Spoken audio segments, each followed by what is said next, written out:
som veľmi rád, že ešte stále môžem poslúžiť nášmu Pánu s jeho svätým slovom. Je to veľká česť a privilégia.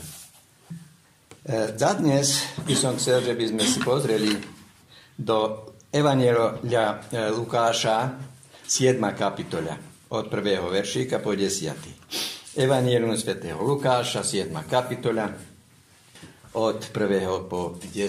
verši budem čítať, kde slovo Božie takto znie. A keď dovršil Ježiš všetky svoje slová v uši ľudu, vošiel do Kafarnauma. A nejakého stotníka slúha bol nemocný a blížil sa k smrti, ktorého si stotník veľmi vážil. A keď počul o Ježišovi, poslal k nemu starších zo Židov, prosiac ho, že by prišiel a uzdravil jeho slúhu. A oni prídu k Ježišovi, prosili ho snažne a hovorili, hodný je toho, ktorému to vykonáš. Lebo miluje náš národ, aj synagógu nám on vystavil. A Ježiš išiel s nimi.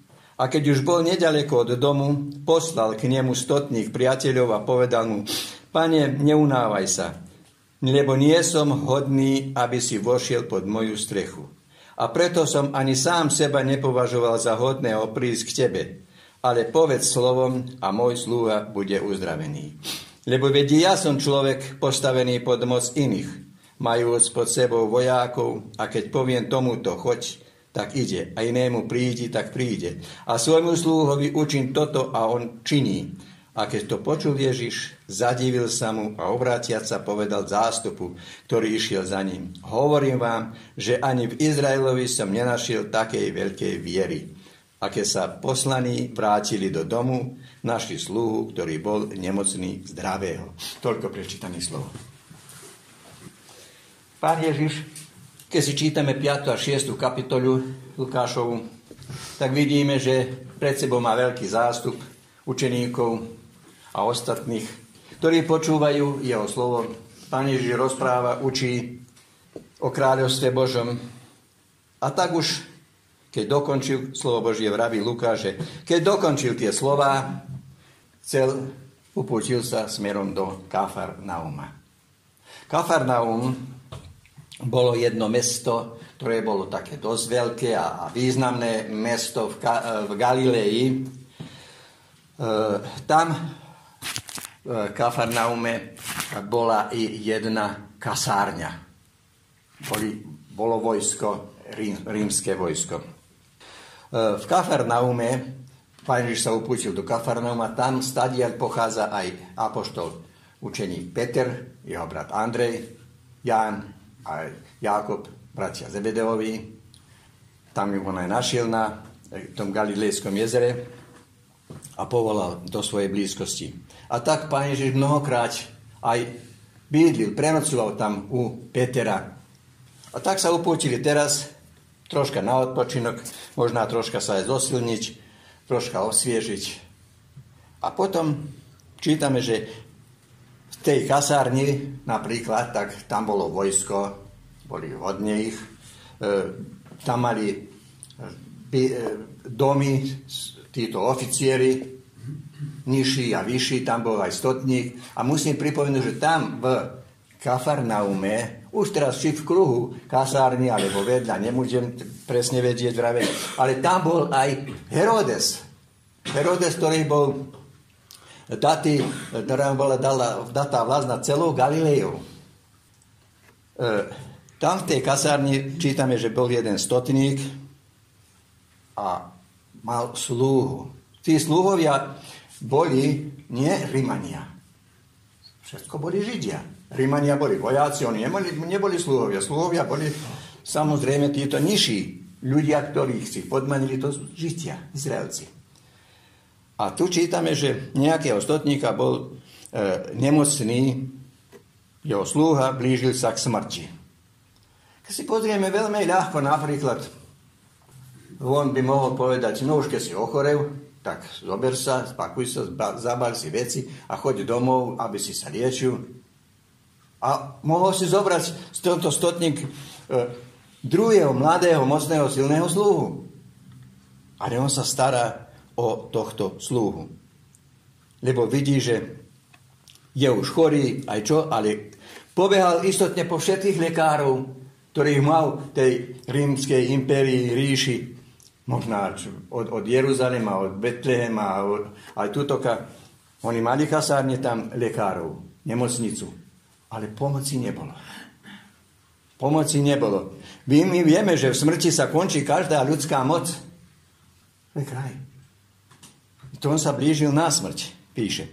A tak, ale ešte tento veršik tu píše pekne, že ktorého si stotník veľmi vážil.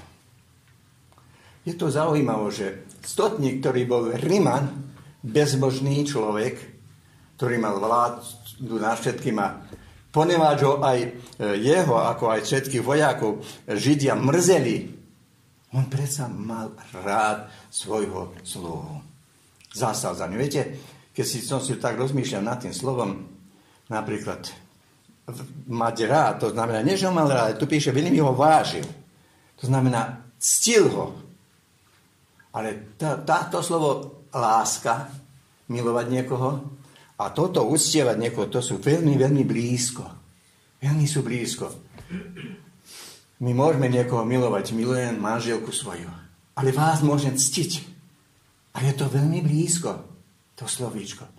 A tak vlastne tento stotník prichádza k svojmu sluhovi. Ctil si ho, vážil si ho.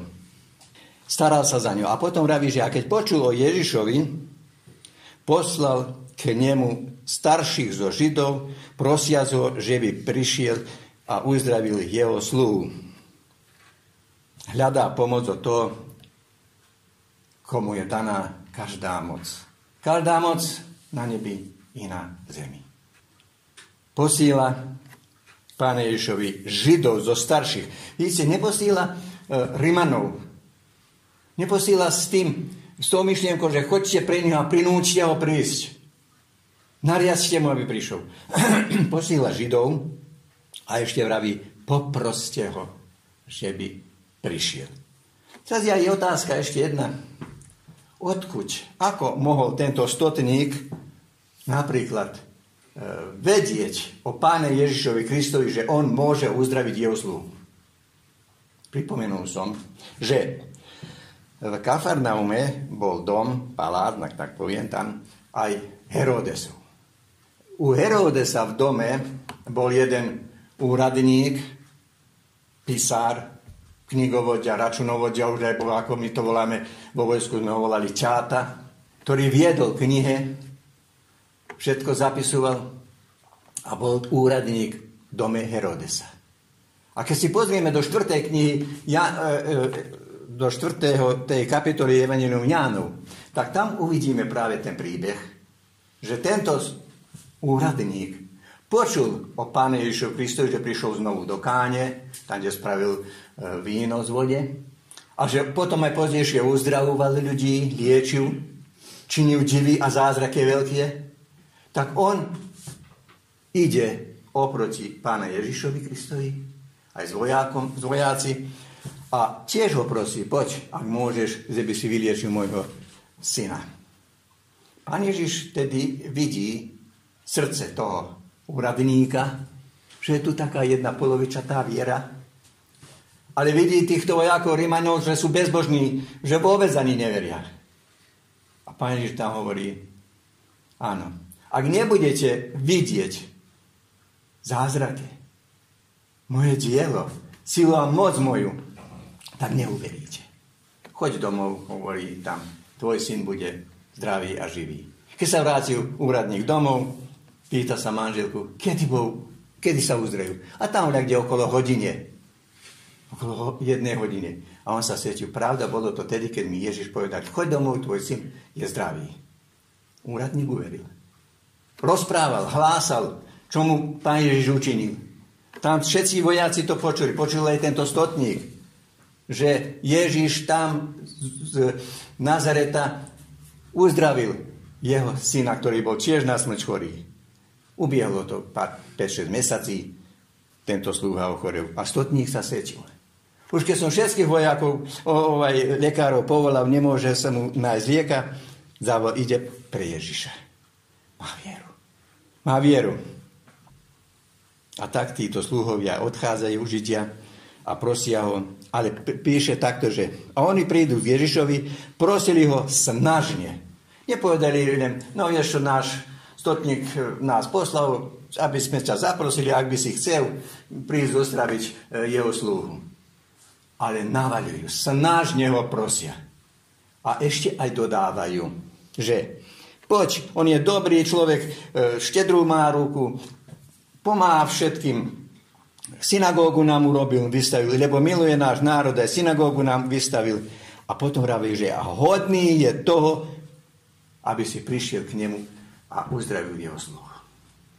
Pán Ježiš vidí a vie a cíti, Boh cíti vieru toho stotníka. Aj bez toho úsrdného, toho snažného, tej snažnej prosbe, Pán Ježiš by išiel. No ide. A teraz čítame si, že a Ježiš išiel s nimi a keď už bol nedaleko od domu, poslal k nemu stotník priateľov a povedal mu, Pane, neunávaj sa, lebo nie som hodný, aby si vošiel pod moju strechu. Ale tutoka je to jedna medzera, ja som to videl. A Ježiš išiel s nimi a keď už bol nedaleko od domu. Keď bol nedaleko od domu, tu sa Uraš ostal. Takých 200-300 metrov od domu stotníka. Pobehol tak jeden mladý, mocnejší, taký mladší, ohlásiť stotníkovi, že ide zástup, ide Ježiš. Prichádza mu s radosťou, poď vidieť, Ježiš ide.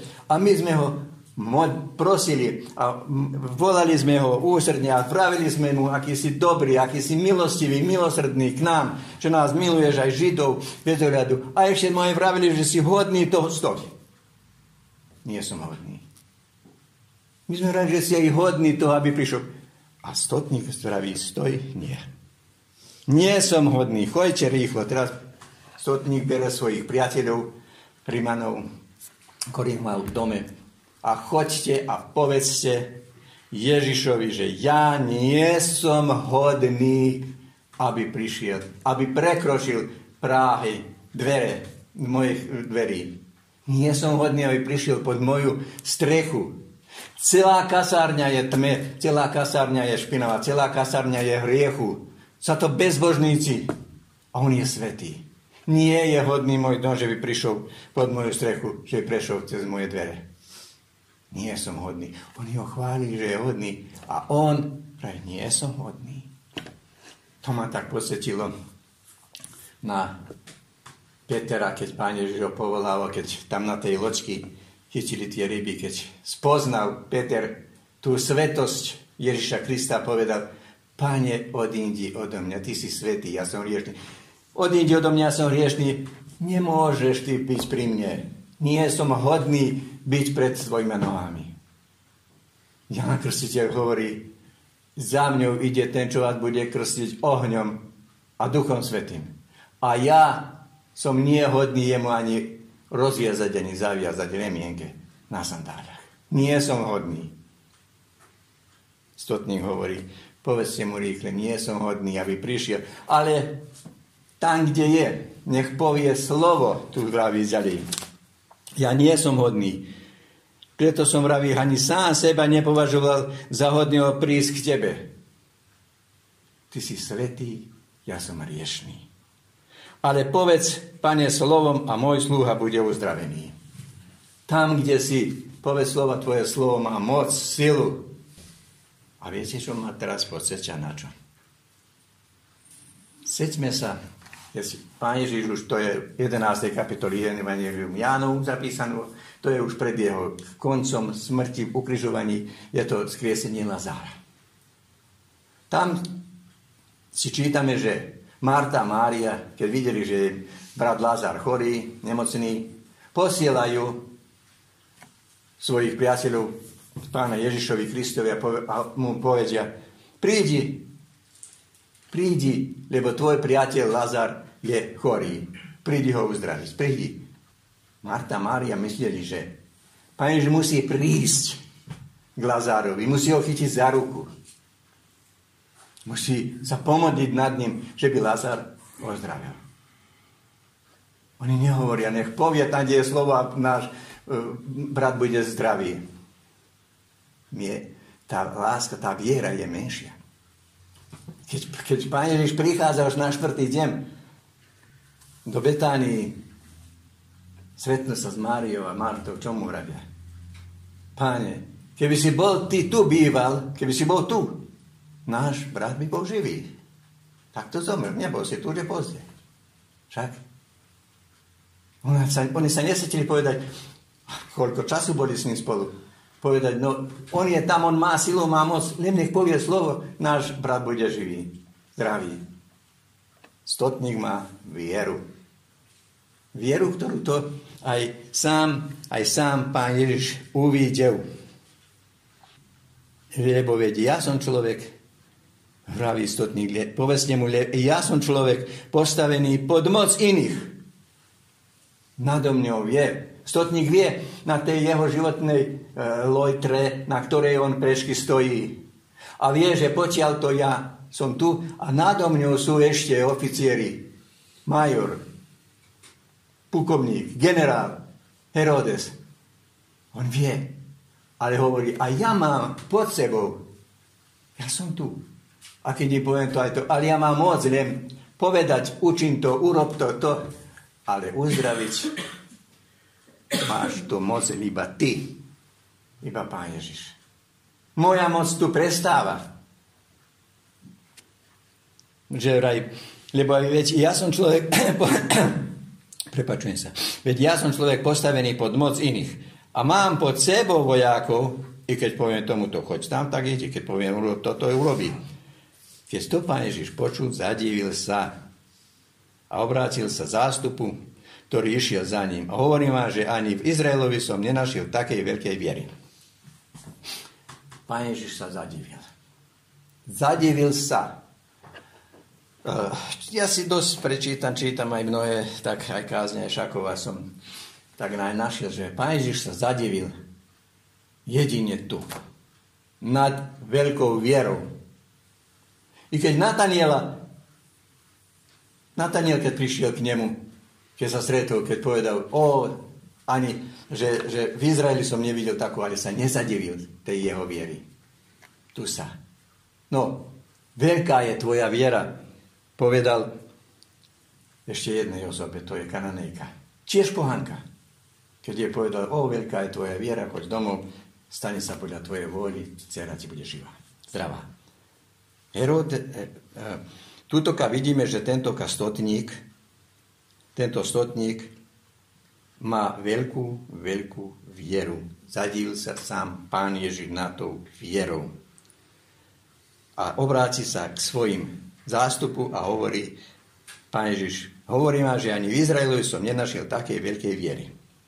Pán Ježiš prišiel k svojim, medzi svojich a neprijali ho.